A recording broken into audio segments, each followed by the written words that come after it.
आज किशोरी जी अपनी सखीन के साथ भ्रमण करवे के काजे गई हैं। अब थोड़ी बड़ी है गई हैं, तो कीर्ति मैया अनुमति दे दें, लाली ने बाहर चलो जाए करे, कोई ऐसी दिक्कत ना। सब सखीन से कहें ध्यान रखियो, भोरी है या कि सब आभूषण और सब सामग्री को गिन के ले जाइयो। किशोरी जी आज यमुना तट देखने की जिद करती हैं और सब सखीन के साथ यमुना तट गई हैं। यमुना जी की अविरल धारा देख करके किशोरी जी तो वहीं बैठ गई और सब सखीन से बोली, आज यहीं कछु पामेंगी, यहीं कछु भोजन करेंगी, जाओ वन में से कछु फल ले आओ, वन में से कछु पुष्प ले आओ, एक दूसरे को श्रृंगार करेंगी और यहीं फल को सेवन करेंगी। तो एक एक करके सब सखियां चली गई हैं और सब ढूंढ रही हैं, कहीं से फल तोड़ के, कहीं से पुष्प आदि तोड़ करके चयन करके लाने के लिए सब सखियां चली गई हैं। इतने में ही यमुना जी के उस पार नंद भवन है और नंद भवन से श्री ठाकुर जी खेलने के लिए आ रहे हैं यमुना तट पर। ठाकुर जी पहुंच गए। जैसे यमुना जी के तट पर पहुंचे, यमुना जी के तट पर जाकर के सामने की ओर देखा, बड़े बड़े नेत्र और माथे पे सुंदर रोरी को बिंदा लगाए करके, नील वसन पहन करके छोटी सी किशोरी जी बैठी हैं। ठाकुर जी बहुत देर तक तो मानो जैसे छिप करके आड़ में थी देखने लगे। सूर श्याम देखत ही रीझे, ठाकुर जी देखते ही किशोरी जी के मुखमंडल में ऐसे आसक्त हुए कि सब भूल गए। चक डोरी हाथ में लिए खड़े भये, गिर गई नीचे। और जो भी ठाकुर जी बड़े अदा में निकले ना, बड़े सज धज के निकले, बहुत स्वरूप साज सज्जा सब धारण करके निकले, बड़े कॉन्शियस रहे अपने स्वरूप के प्रति। लेकिन किशोरी जी को देख करके सब भूल भाल गए। ठाकुर जी किशोरी जी को देखा और देखते ही ठाकुर जी सोचने लगे, बोले अरे भैया मैं जाए के पूछूं तो सही जी कौन है, और जी कहाँ ते आई है, कहाँ इनको गांव है, कहाँ इनको नाम है, कैसे आई है पूछूं तो। वहां सामने छोटी सी किशोरी जी बैठी है, यहाँ ठाकुर जी पीत वस्त्र पहन करके आए। किशोरी जी अपलक नेत्रों से यमुना जी को देख रही हैं। ठाकुर जी आए, थोड़ी आगे आकर के ऐसी अदा करने लगे कि किशोरी जी की नेक दृष्टि पड़े। कछु गान लगे, कछु करन लगे, कछु ऐसे इशारे करने लगे कि किशोरी जी की नेक दृष्टि पड़े लाला पे। इतने में ठाकुर जी के स्वर सुनकर के किशोरी जी ने नेत्र उठाए करके देखो, और जैसे ही किशोरी जी की दृष्टि पड़ी ठाकुर जी पर, ठाकुर जी पूछ रहे हैं, अरे गोरी तुम कौन हो, आप कहाँ रहती हो, आपके पिताजी कौन है, और मैंने पहले तो आपको कभी देखो नहीं यहाँ पे, इतने बरस मोह यहाँ रहते भय गए। तो किशोरी जी बोली, हाँ देख हुए में लग रहे हो कि 50 साल के तो होंगे तुम। नेक्स्ट से हैं, और नेक्स्ट से किशोरी जी तो पूछ रहे हैं कि मैं इतने सालन ते आ रहा हूँ, मैंने तो आपको देखो नहीं, आपको घर कहाँ है और आपके पिताजी कौन है। किशोरी जी बोली, अरे हम वृषभानु जी की लाली हैं और बरसानो हमारो घर है, वहीं रंग महल में हम रहमे, और यहाँ हमारो खेलवे को कोई प्रयोजन नहीं है, हमारो भवन इतना बड़ा हम वहीं खेलती रहे।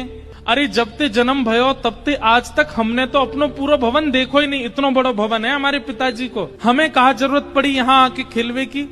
ठाकुर जी बोले, तो फिर अपने भवन में ही खेल लो, काय को आई हो यहाँ पे, यहाँ काय को डोल रही हो, ऐसी छोटी सी हो, कोई हरण करके ले जाएगा तुम्हारो।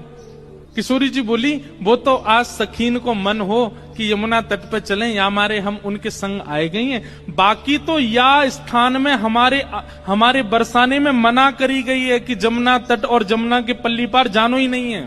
ठाकुर जी बोले, वो काय को, बोले हमारे बरसाने में ऐसो कहवे कहा कि जमुना के तट पे और जमुना के पल्ली पार एक छोरा डोले, और वह छोरा को नाम तो मैं ना लूंगी, ऐसो सुनो वह को नाम गावे तू प्रकट है जाए।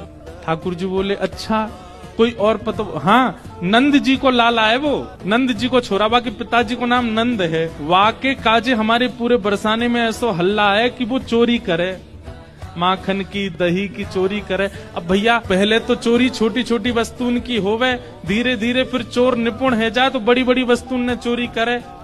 अब हमें तो ऐसा लगे वो नंद जी को छोरा दही और माखन की चोरी करे, कहीं हम यहाँ आ गए, हम तो बड़े घर की बेटी हैं, हमारे गले में ऐसे सुंदर सुंदर नवलखा के हार हैं, हमारे कानन में ऐसे महंगे महंगे कुंडल हैं, हमारे ऐसे ऐसे कड़ूला हैं, कहीं वाह को मन आ गया और सब हरण करके ले गए तो, या हमारे हम तो यहाँ आमे ही ना है वाह के डर के मारे। इतने में ही ठाकुर जी नीची नजर करके सुनने बोले, अच्छा किशोरी जी बोली, अच्छा तुमने देखो वो नंद जी को छोरा, तुम जानो भाई। ठाकुर जी बोले, वैसे बहुत बदनाम है बेचारो, ऐसो है ना है वो, मैं तो भाई बहुत अच्छे से जानू, वो ऐसो है ना है, बहुत सीध हो भोर हो है, बेचारो वाह यूं लगे कि घर में दही खाऊंगो, घर में मक्खन खाऊंगो, मेरी मैया बूढ़ी है गई है, वाकू दही बिलोनो पड़ेगो, बूढ़ी बाड़ी मैया की सेवा करनी चाहिए, वासो काम नहीं करानो चाहिए, या हमारे दूसरे के घर जाके दही खायावे। और इन गोपीन ने वहां पे झूठ और चोरी को आरोप लगाई दियो। मैं तुम्हें सांची बता रहा हूं। किशोरी जी बोली, जा तरीका से आप पक्ष ले रहे हो और जा तरीका से तुम्हारे नैन मटक रहे हैं, बातें तो यूं लग रही है कहीं तुम ही तो नहीं हो नंद के लाला। ठाकुर जी की मुस्कान देख करके किशोरी जी उठ के खड़ी है, अरे तुम ही हो नंद के लाला, मैं अभी भाग रही हूँ, रुको। अरे अरे ललिता, अरे विशाखा, कहाँ को चली गई? अरे देख वही चोर आए गए, और जाके हम सब चर्चा कर रहे। ठाकुर जी दौड़ करके गए, सामने जाके बैठ गए हाथ जोड़ करके, और कहा कह रहे हैं, तुम्हारो कछु चुरायो हमने? किशोरी जी बोली, अभी तक तो नहीं चुरायो, आगे की पतो नहीं है। ठाकुर जी बोले, ये सब बात बना में, और तुमको देखो बातन में आए के विश्वास नहीं करना चाहिए। नेक मुझे समय दो, और समय कैसे दो? नेक देर मेरे संग खेलवे चलो, मैं तुम्हें खिला के लाऊंगा, और तुम मेरे संग खेल के आई हो, और शाम तक देखियो, अगर तुम्हारो कछु चोरी है जाए तो भैया तुम बड़े बाप की छोरी हो, तुम्हारे घर में कोई कमी तो होएगी ना। अगर मैं एक आध नग चुरा भी लूंगा तो तुम्हारे यहाँ तो बहुत सारो है, और यदि चोरी नहीं करूं तो फिर मुंह को अपनो सखा बनाए लियो, फिर हम दोनों रोज खेला करेंगे। अपनी चिकनी चुपड़ी बातों से किशोरी जी को अपनी ओर खींच लिया ठाकुर जी ने, और फिर इमोशनल ब्लैकमेल कर रहे हैं। कहा, अब ठीक है, कोई बात ना है, आपके मन में पहले से ही मेरे प्रति चोर भावना है, अब वाकु तो मैं दूर ना कर सकूं, ठीक है आप तो जाओ, आपकी तो बहुत सारी सखी हैं, ललिता विशाखा सबन को नाम आप ले रही हैं, उनके पास आप चली जाओ, मैं तो अकेला हूं, देखो मेरे तो कोई ग्वाल बाल भी नहीं है। और भाई बात ऐसी है कि ग्वाल बाल सबरे आए हैं, पर ठाकुर जी सबन को सौगंध दे दे कि उनकी मैयान की बोले पीछे खड़े रही हो, मिलवे जा रहा हूं मैं, आई हूं मत वहां पे, सबरे ग्वाला खड़े छुप के, वो लाला को काम बन जाए बस, मैं तो अकेला हूं, और मेरी तो चकडोरी भी गिर गई है जमुना जी में, अकेलो ही बैठ के चलो जाऊंगा अपनी मैया के पास। किशोरी जी इतनी भोली बेचारी, ठाकुर जी पर दया आ गई उनको, अरे ना तुम अकेले ना हो, तुम अकेले बताओ कहाँ चलें खेलवे? ठाकुर जी बोले, पास में एक आम को बगीचा है, और वह बगीचा में बड़े सुंदर सुंदर आम लगे। ठाकुर जी ने मन में विचार करी, अब किशोरी जी मिली हैं तो ने अपने जैसो गुण तो दे दूं इनको, और वहां में बड़े सुंदर सुंदर आम लगे, और वो आम को बगीचा हमारे नंद राय बाबा को ही है, आप वहां चलो, बढ़िया पके पके आम तोड़ तोड़ के प्रेम से पामेंगे। हाँ किशोरी जी बोली, हाँ चलो आम पावे चलेंगे। हाँ किशोरी जी बोली, हाँ चलो आम पावे चलेंगे। अच्छा, इस बीच खूब बात भई है ठाकुर जी और किशोरी जी की, हाथ पकड़ के दोनों जा रहे हैं। किशोरी जी बोली, अच्छा अपनो नाम तो बताए दो। ठाकुर जी बोले, मेरो नाम है कान कुंवर। किशोरी जी बोली, नाम तो बड़ो अच्छो है, लेकिन इतनो बड़ो है मुझे याद ना है रो। किशोरी जी भी कितनी भोली है, बोले मुझे याद ना है रो। ठाकुर जी बोले, अरे या में कौन सी बड़ी बात, देखो या को स्पर्श करो, जे कहा है, बोले कान, बोले बस या कान को स्पर्श कर दी तो मैं कान याद आ जाएगा, फिर कुंवर, कान कुंवर, कान ते ही मेरो नाम याद आ जाएगा। किशोरी जी बोली, हाँ तुम्हारो नाम याद आ गयो। अच्छा तुम रहो कहाँ को? ठाकुर जी ने अपना पूरा पता बता दियो, जमुना जी पार करोगे सीधे जाओगे, वहां पे गोकुल आ जाएगो, वहां सबसे बड़ी हवेली जो है वो हमारी है, हमऊ बड़े बाप के लाला हैं। तुम बहुत देर से बता रही बड़े तुम्हारो महल है, ऐसो आंगन है, ऐसो सब है, सब बात है रही है। और किशोरी जी को हाथ पकड़ करके ले गए बगीचा में, एक आम को वृक्ष। ठाकुर जी ऊपर चढ़वे में निपुण कम है, और होंगे भी तो किशोरी जी के सामने आज दिखा रहे हैं, मुंह पे चढ़वो ना आवे ऊपर।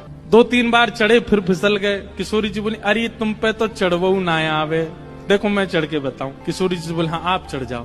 किशोरी जी ऊपर चढ़ गई। ठाकुर जी बोले, प्रथम मिलन हुआ है, पहले मिलन में अपनी छाप नहीं छोड़ी तो हम काय बात के कन्हैया, अब आ जाओ ऊपर। ठाकुर जी बोले, अरे श्यामाजू, अगर मैं ऊपर आ जाऊंगा और फिर आम तोड़ेंगे तो नीचे पकड़ेगा कौन, और हम आम तोड़ेंगे नीचे गिर के सब फट जाएंगे तो पामेंगे कैसे? किशोरी जी बोली, हाँ बात तो सही है, तो कहा करें? ठाकुर जी बोले, मैंने अपनी पीताम्बरी खोल ली, आप ऊपर ते आम घेरो। किशोरी जी बोली, हाँ ये अच्छा। नीचे ठाकुर जी खड़े हैं, किशोरी जी आम तोड़ रही हैं, खूब सारे आम तोड़ लिए, ये वारो निकारो वो वारो निकारो। ठाकुर जी नीचे तो ही बता रहे हैं, किशोरी जी ढूंढ ढूंढ के आम दे रही है नीचे। इतने में ललिता विशाखा ढूंढ रही हैं हमारी किशोरी जी कहाँ चली गई, और ढूंढते ढूंढते ढूंढते उनको दूर वृक्ष पर नील पोशाक धारण करी भाई किशोरी जी दिख गई कि ऊपर चढ़ी हुई है वहां पे। यहाँ ते ललिता विशाखा दौड़ी, ठाकुर जी को पता चल गई कि ललिता विशाखा आ रही ऊपर ते। किशोरी जी बोली, ये सब मेरी सखियां सबरी आ रही हैं, अभी इनको भी आम खमामेंगे। ठाकुर जी बोले ये 8 और ये 9 और मैं 10वां, और आम उतर के आए 5। या को मतलब पहले तो यही पामेंगी और बाकी इनकी सबरी चतुर सखी ये सबरी पा जाएंगी, मुंह को कहा मिलेगो। सो ठाकुर जी ने कहा कियो, हे श्यामाजू जे आम ने गंदे से है गए, मैं इनको जमुना जी में धोके ला रहा हूँ भाई। किशोरी जी बोले हाँ हाँ चले जाओ। ठाकुर जी आम लेके गए और बगीचा संभालवे वालो जो माली हतो का वहां से जाके बोले, अरे तू पूरे दिन सोतो रे, बाबा ने यहाँ बगीचा में तू को रखवाली करवे को रखो है। अरे नाय लाला ऐसी बात ना, तेरी बाबा तो जाके शिकायत करूंगा। नाय कछु मत कहियो। देख 9 चोरनी आई है हमारे बगीचा में और सबरी आम चुरा चुरा के ले जा रही, मैं छीन के लाया हूं उनते। 8 तो नीचे उतरी आई, एक अबे ऊपर चढ़ी हुई है, जा देख ले उन्हें। इतने में ही महाराज बगीचा को मालिक आयो, आकर के जैसे ही माने जो दूर से चिल्लाना शुरू, अरे चोर आ गए चोर आ गए। इतने में ललता विशाखा आई, जल्दी से किशोरी जी को नहीं। किशोरी जी बोली अरे वो कान कुंवर आए रहे होगो, कान कुंवर आए रहे होगो। ललता जी बोली भागो यहाँ से, जान बचाओ। जैसे तैसे किशोरी जी को लेकर के भागी वहां थे। ठाकुर जी प्रेम से अब आनंद में आगे बोले, हाँ अब नेक बढ़िया हुआ ना, छाप छूट गई नेक। ये प्रथम लीला है, प्रथम मिलन है किशोरी जी और ठाकुर जी का। लेकिन ठाकुर जी ने लीला तो कर दी, लेकिन यहाँ स्थिति ये हो गई कि ठाकुर जी वापस गए और ठाकुर जी के मन में किशोरी जी की रूप माधुरी ऐसी बस गई है। वो नेत्र, वो नासिका, वो मुखमंडल, वो कान, वो चाल, वो बोली, वो सब ठाकुर जी के मन में ऐसी घर करके बैठ गई है कि अब कोई और सुहा नहीं रहे है। छोटे से ठाकुर जी 5 वर्ष के लाला ऐसे गुम सुम चुपचाप बैठे हैं, चलते चलते हंस रहे हैं, बैठे बैठे मुस्कुरा रहे हैं। जैसे एक प्रेमी की स्थिति हो जाती है नेक से ठाकुर जी की वैसी स्थिति है गई, और वही स्थिति हो गई है किशोरी जी की।